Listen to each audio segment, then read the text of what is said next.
The Future Classroom by Bailey Hoover. What does the future classroom look like? Computers, smartboards, projectors, televisions. Classrooms today see many of these things. But what will the future classroom see? Students today are no longer getting as much out of traditional teaching methods. What does this mean for future classes? What will this mean for future teachers of these classes? How do teachers manage to keep their students attentive and interested?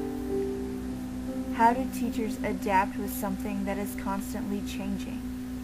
Do we stick with traditional teaching, or do we take the step forward? Do we teach with books and lectures and ignore technology? Or do we use that technology so our students stay actively involved in class? Do we fight the technology that is a big part of our students' lives? Or do we embrace it? As teachers, it is how we decide to instruct our students that determine how our future classroom will be.